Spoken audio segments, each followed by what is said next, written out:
What up? Y'all already know this is Punch Drunk Boxing, aka Mr. Moo. Shot himself. Alright, relax. Relax. I know you see the thumbnail and y'all like, oh my god, he's gonna hate on Tank, yo.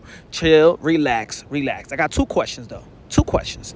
What is the best win? Which was the best win for Gervonta Davis? Meaning, what was his legacy defining victory thus far, right? And what are the accomplishments of Gervonta Davis? That's the second question. What are the accomplishments of Gervonta Davis, and what's his noticeable win, his best win of his career? Got it? Got it? What's his best win of his career? Meaning his legacy win, the best opponent that he beat. You know what I'm saying? I'm giving you layers to that question. And then the second question is, what's his accomplishments? What's his accomplishments? Now, if you answer those with morals and principles, and if you're real about it, be real about it, then you will know where Gervonta Davis stands in the sport of boxing in reference to ranking him, whether you want to put him on a pound-for-pound list, ranking him in the best fighters of the world and things of that nature, whatever you know, whatever. Let's be real, let's be honest. Let's be real, let's be honest. I'm going to give you my opinion. You can leave your opinion in the comment section. And you can tell me if I'm right or wrong or whatever, man. Gervonta Davis' best win, in my opinion, is... Maybe Mario Barrios.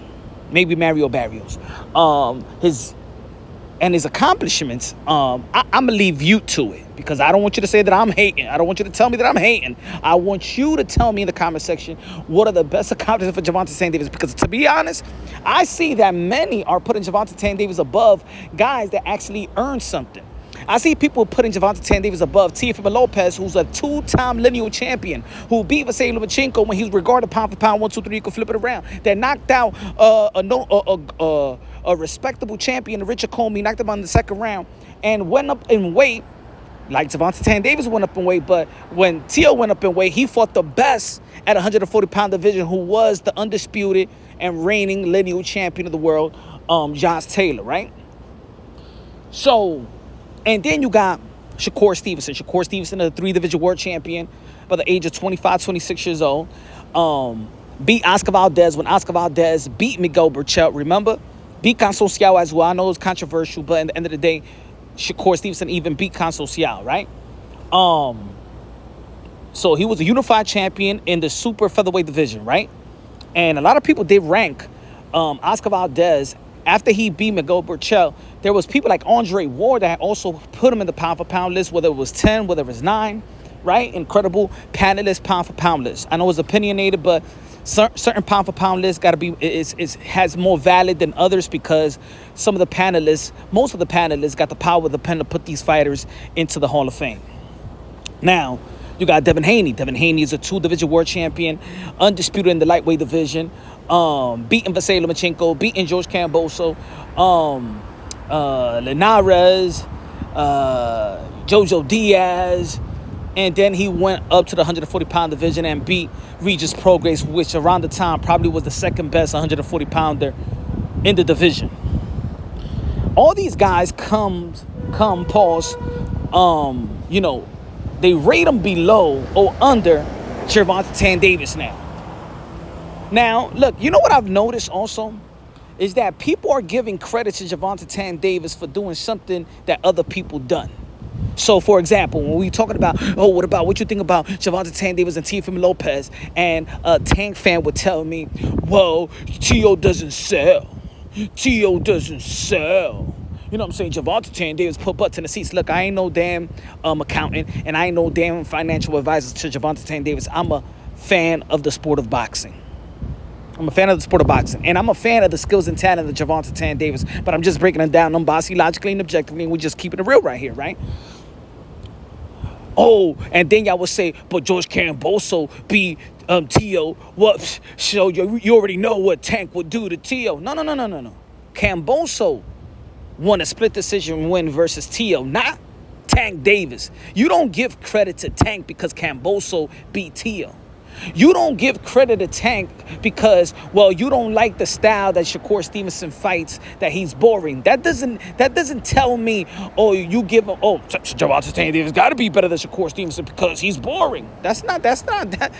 Oh, Ryan Garcia beat Devin Haney, right? So, hey, Tank beat Ryan. So, man, he gonna beat him. He's better than Devin Haney. Like, you guys are giving Gervonta Davis credit for doing things that he didn't do.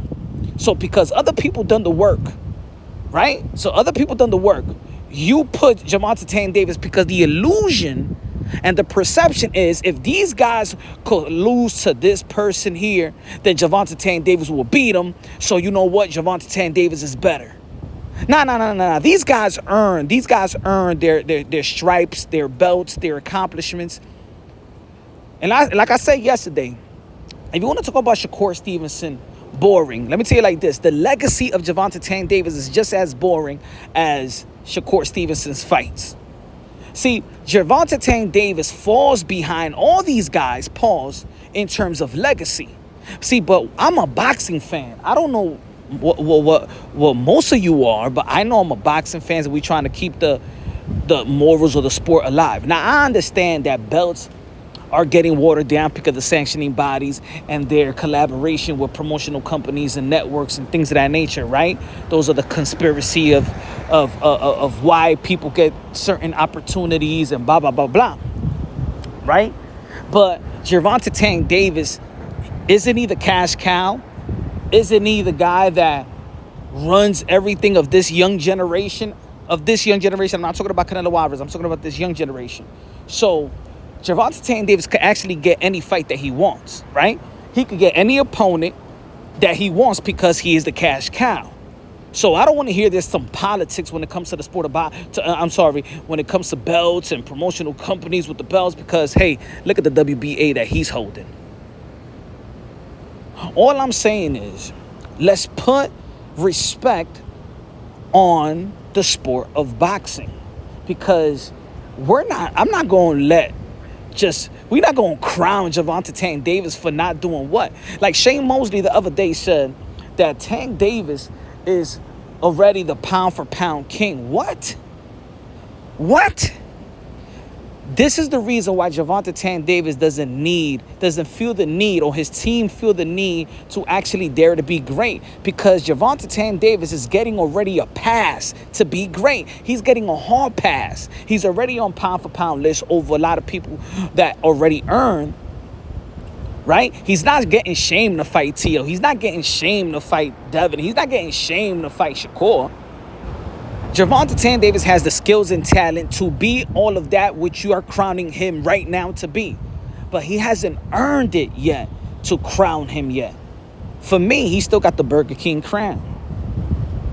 You guys will rather devalue what Teofimo Lopez and what Devin Haney and Shakur has done because you feel that Gervonta Davis will beat these guys because you feel he could beat them. And you could feel, ladies and gentlemen, look, Gervonta Davis, in terms of legacy, is so behind of these guys that the best fight right now for Gervonta Davis is Vasily Lomachenko that everybody's talking about. 36-year-old Vasily Lomachenko, who's not the pound-for-pound guy that was when Teofimo Lopez fought him. Right? Well, guess what? Teo and Devin Haney fought him and beat him. But oh my God, the best fight in the lightweight division. And yeah, he's going to have a unification. Guys, the reason why Gervonta Davis doesn't need to do what other greats of this, look at what Bam Rodriguez just did a couple of weeks ago, man. He beat Juan Francisco Estrada.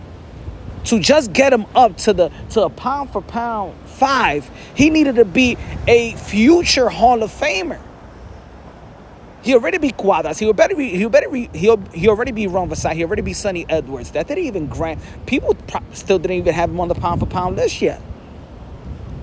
All I'm saying is other people got to work to get the credit of being great in this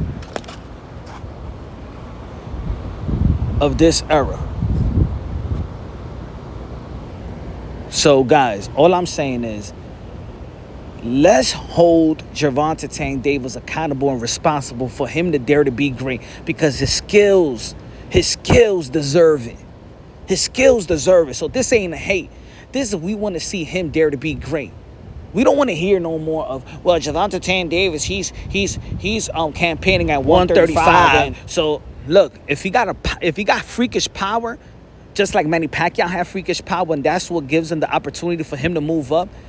And already Gervonta Davis already moved up and beat Mario Barrios at 140, right? And which I feel like that was his best win.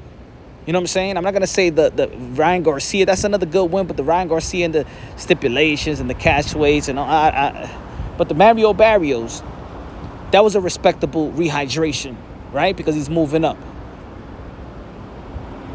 Come on now. We don't got to give him a pass. If he got the freakish power to move up and he TKO Mario Barrios, then he should dare to be great. Just like every great fighter. That's all I'm saying. Now, some of y'all going to take this as hate, but you know it and I know it.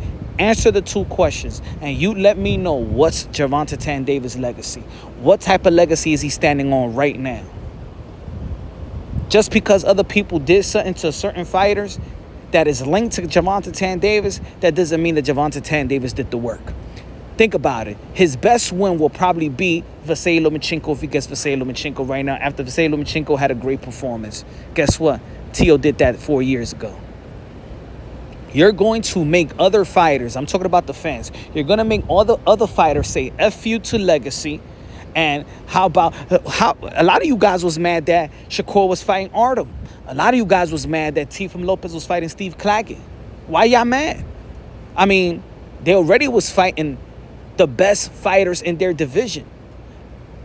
At the time when Teo left lightweight, the lightweight division, and George Camboso was the guy, Devin Haney fought the guy that beat the guy, right? Teofimo Lopez beat the guy at 135 and beat the guy at 140, right? Shakur Stevenson beat the guy at 130 in Oscar Valdez, right? Did Gervonta Davis ever beat the guy in any division? I'm talking about the number 1 guy. You let me know. Subscribe to the channel, smash the like button. Love you, God bless, and on to the next.